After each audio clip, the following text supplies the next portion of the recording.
Olá, alunos! Estamos aqui na nossa segunda aula sobre cântico congregacional, panorama histórico e desafios contemporâneos. Antes de entrarmos no assunto de hoje, vamos fazer uma breve recapitulação ao que nós vimos na primeira aula. Nós vimos a importância dos salmos, nós passeamos, desde o Antigo Testamento até o período da Reforma para entender um pouco a relação da igreja com a música, Então nós concluímos que a música ela sempre esteve presente com o povo de Deus, desde o Antigo Testamento, desde o povo de Israel, Davi, ele selecionou pessoas, selecionou músicos e cantores já para fazerem parte desse grupo de louvor, já em cultos de ação de graça. Nós vimos a relação dos salmos com o Novo Testamento, nós vimos no Novo Testamento que o cântico, ele é uma ordenança bíblica, depois nós vamos falar melhor um pouquinho disso. Nós vimos como os salmos, os cânticos, eles eram também muito presentes no período aí dos pais da igreja. E na Idade Média a gente viu que a música congregacional, ela se afastou um pouco da igreja como um todo, Ela passou a ser praticada só pelos cantores da igreja, a música se tornou um pouco mais complexa, a questão do idioma também do latim, que não era entendido por toda a igreja, também dificultava o entendimento da mensagem. E aí na Reforma, esse cântico congregacional, ele começou a ser restaurado. E a gente passou também ali a gente viu como que foi feita essa transição dos salmos, como que os hinos, não diretamente extraídos da Bíblia, começaram a entrar na igreja. E hoje a gente vai ver o tema características e propostas para uma reforma no cântico congregacional para a igreja reformada. Então, com base no que a gente entendeu de como é essa relação da música com a igreja, a gente vai destacar algumas características, e levantar algumas propostas feitas por teóricos, e estudiosos do assunto, para ver o que a gente pode melhorar na nossa própria congregação, nós como ministros de música, nós como membros da igreja, como que nós podemos aperfeiçoar a nossa unidade como igreja e o nosso relacionamento com Deus através do cântico congregacional. Ao estudarmos a história da igreja e sua relação com a música, comparando com esta relação na atualidade, pode-se observar que a igreja contemporânea está consideravelmente afastada dos moldes de cânticos litúrgicos praticados no passado. A gente identifica vários pontos que precisam ser ajustados, Cada igreja tem um contexto, cada igreja tem uma história, mas sempre há algo que a gente pode melhorar e alinhar. O Felipe Fontes vai dizer que a maioria das composições brasileiras para o canto congregacional pende mais para uma perspectiva de autonomia melódica do que para uma perspectiva da melodia como serva da sentença textual.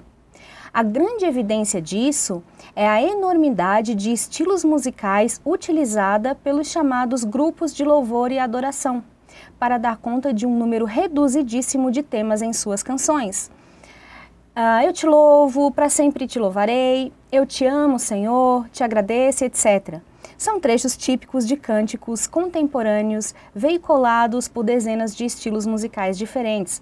A crítica do Felipe Fontes aqui nessa citação é porque ele analisa que as músicas hoje, num certo sentido, elas têm mais, as composições cristãs, elas têm mais atenção para o contexto melódico do que para a letra em si, Não existe problema nenhum em você cantar eu te louvo, para sempre te louvarei, eu te amo, Senhor. São louvores e que devem ser cantados, mas o que ele está dizendo aqui é que pode ser mais explorado.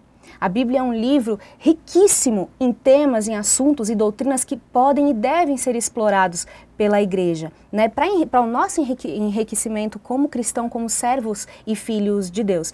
Só que ele analisa aqui que existe mais uma preocupação na composição das melodias, onde a letra simples e superficial se encaixa. Não há talvez uma dedicação tanto quanto é importante ter para a música, para a composição da melodia, não há essa mesma dedicação na hora de compor a letra. Simplicidade. Atualmente, a igreja possui uma variedade de estilos musicais para cantar na igreja os mesmos clichês, muitas vezes teologicamente rasos. É isso que o Felipe Fontes está dizendo. Isso mostra um contraste entre a pobreza do aprofundamento em estudos bíblicos da igreja ante a riqueza de conhecimento e sabedoria que as escrituras oferecem. De acordo com fontes, houve uma evolução técnica musical, enquanto falta interesse em incursões teológicas e poéticas que, com raras exceções, insistem em não explorar a multiplicidade de temas bíblicos possíveis para o canto congregacional.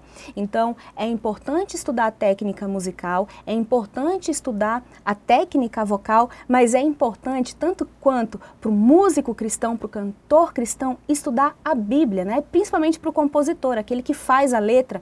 É importante estudar e para a gente poder se aprofundar também nas composições temáticas do cântico congregacional. Outro problema apontado por Charles Santos é o de tirar trechos da Bíblia para as composições musicais fora do contexto, sugerindo e impondo um conceito teológico pessoal, como se este conceito fosse algo bíblico, distanciando assim pessoas e até comunidades inteiras da centralidade bíblica e do estilo de vida que o Senhor requer que seus filhos vivam embasados em sua palavra.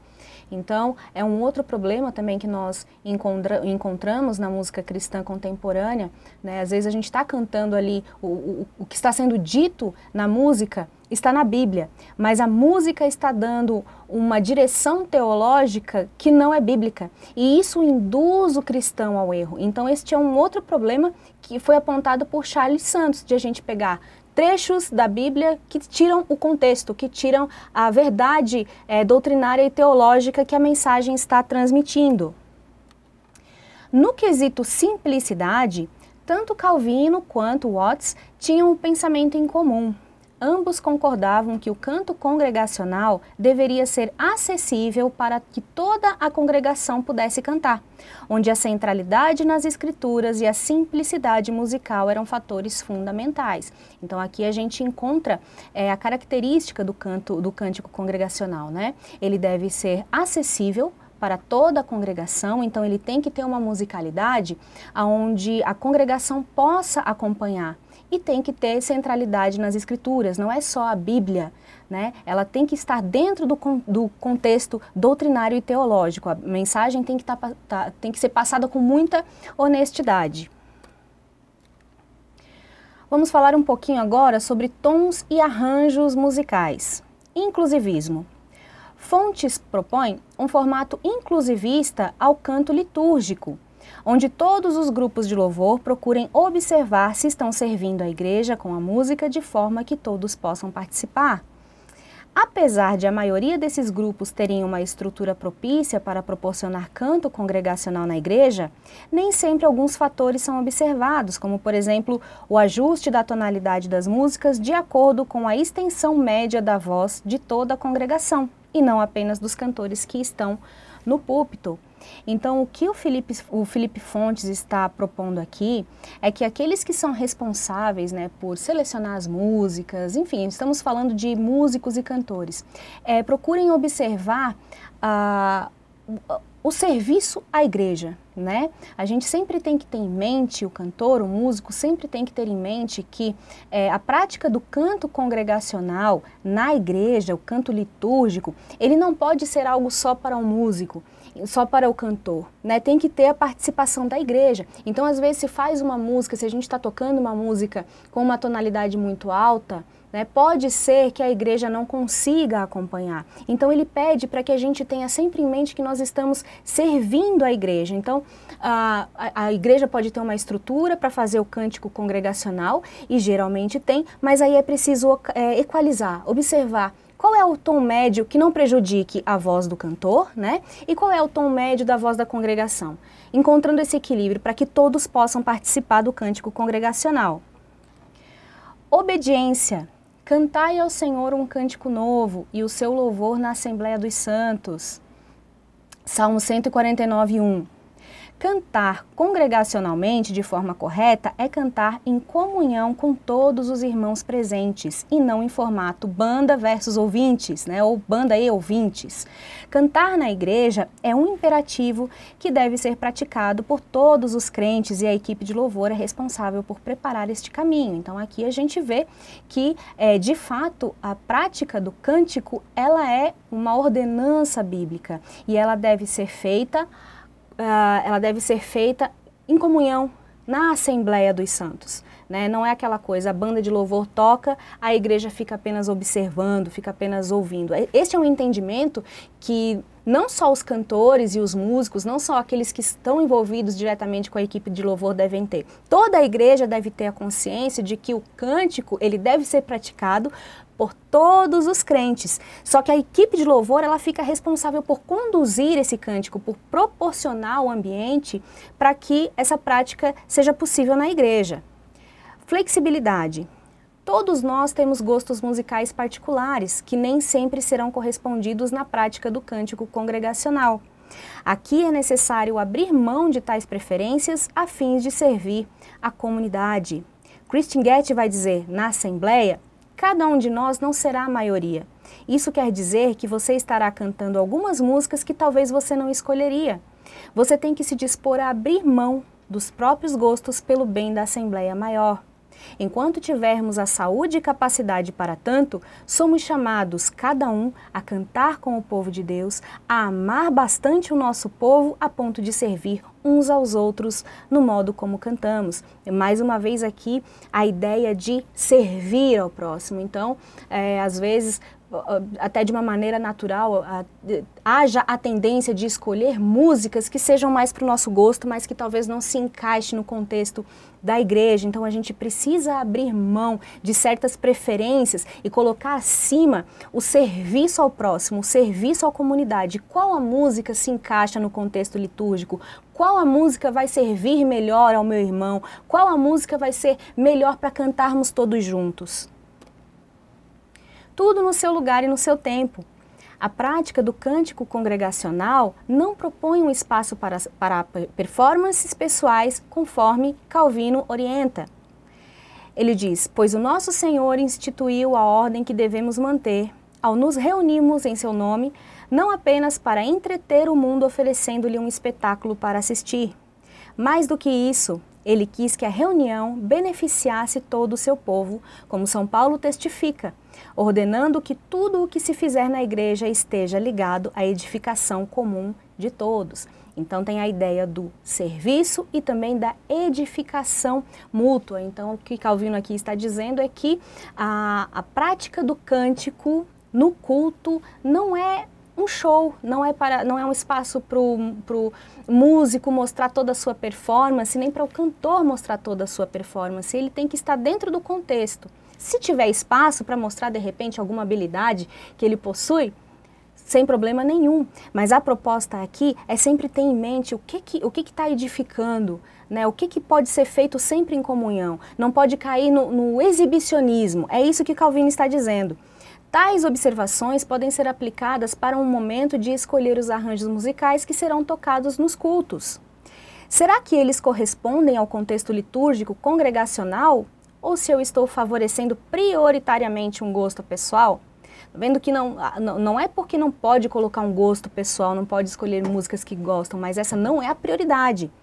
Da mesma forma, a tonalidade vocal deve ser ajustada de maneira que seja acessível à voz da igreja, sem prejudicar a extensão vocal do cantor, que, por sua vez, não precisa se preocupar em explorar em exaustão todo o seu talento vocálico, mas em cumprir com parcimônia e beleza o papel de condutor das muitas vozes que o acompanharão.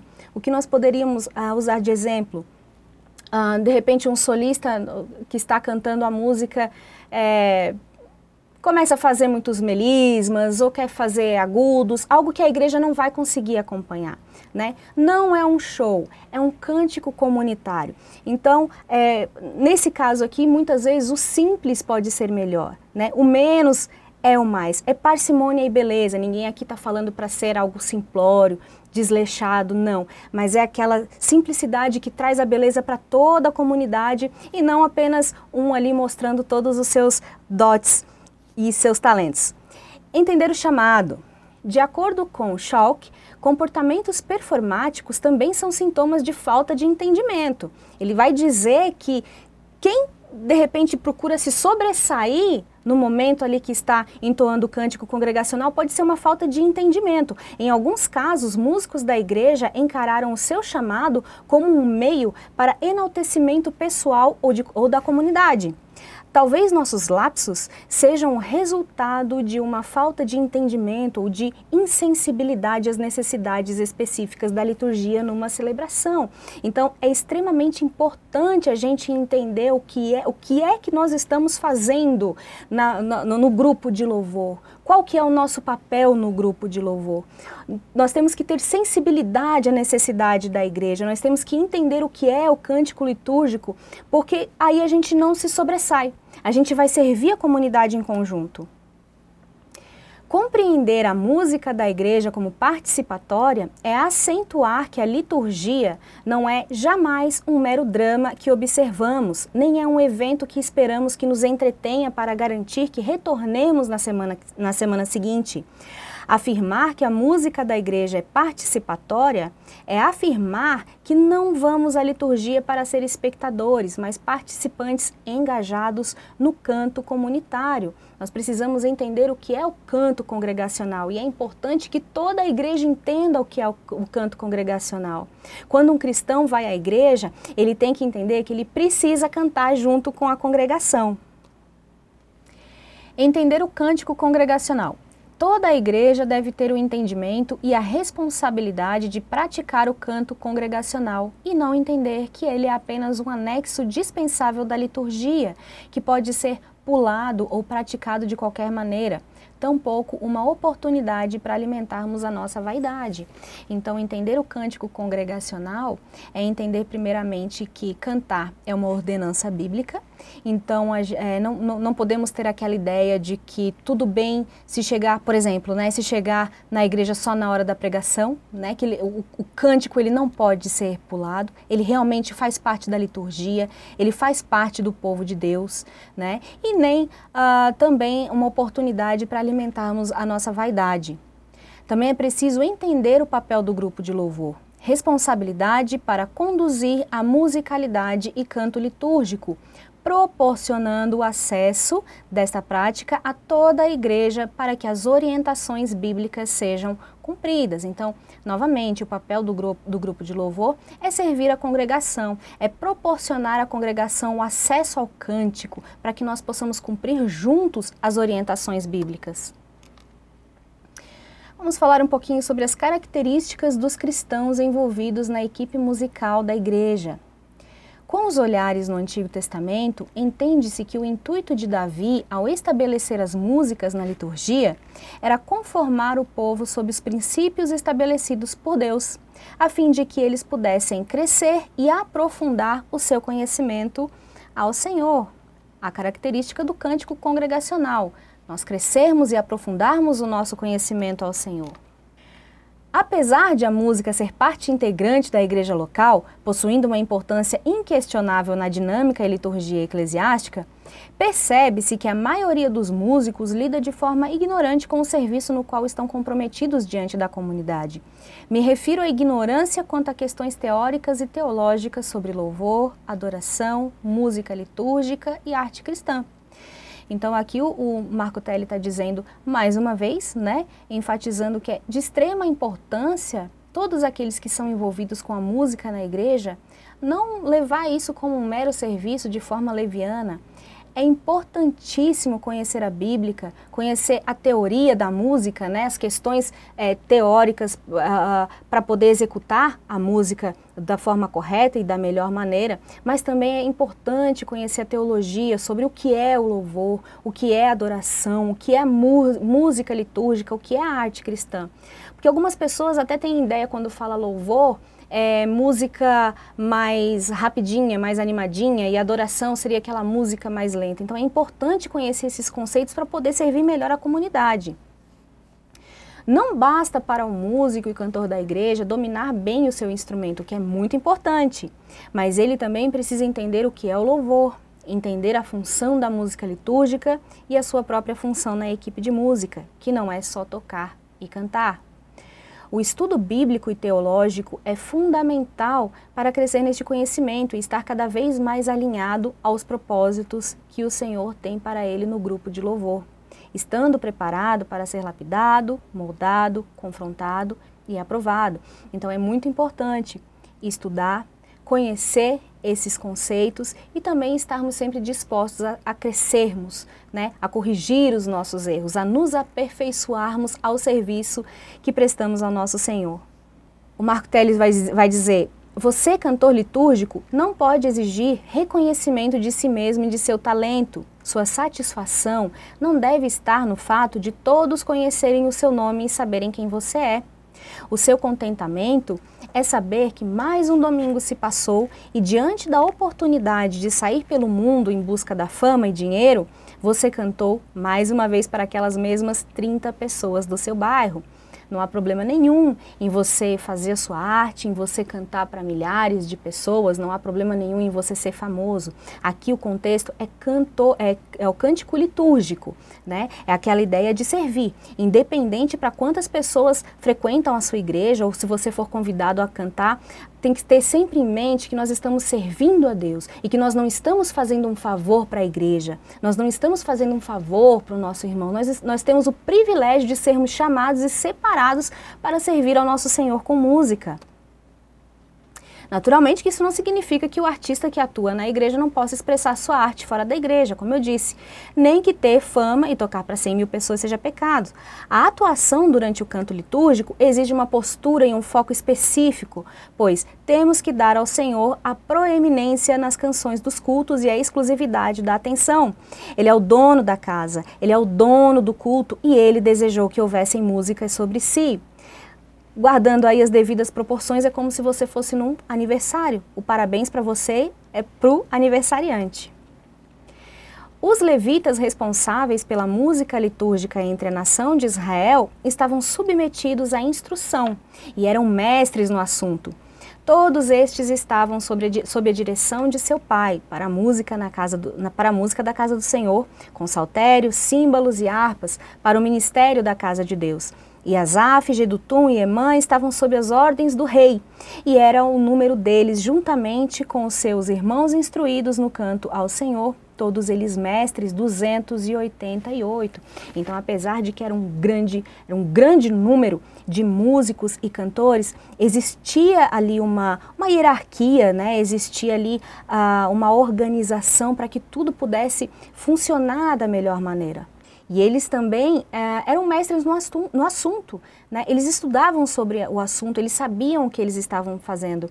A gente entende que nos dias de hoje, todos têm muitos compromissos. Tudo que é proposto aqui é feito na base da possibilidade, né? É importante a gente estar sempre procurando crescer dentro do nosso serviço na igreja. Portanto, seguir o exemplo bíblico daqueles que profetizavam com música significa dedicar-se à busca do conhecimento e sabedoria bíblica e teológica a fim de ser aperfeiçoado e aprovado no Senhor, bem como ter um vasto entendimento do assunto música litúrgica. Isso não anula, logicamente, a busca pelo aperfeiçoamento como músico e como cantor. Então temos que buscar sempre o aperfeiçoamento como músicos, como cantores. Nós não estamos excluindo isso, mas também é muito importante estudarmos a Bíblia. À luz de 1 Samuel 16, encontramos 6 características que podem descrever um músico que está à frente do seu grupo de louvor. 1 Samuel 16, 18 a 19. Conheço um filho de Jessé, o belemita, que sabe tocar, e é forte e valente, homem de guerra, sisudo em palavras e de boa aparência, e o Senhor é com ele.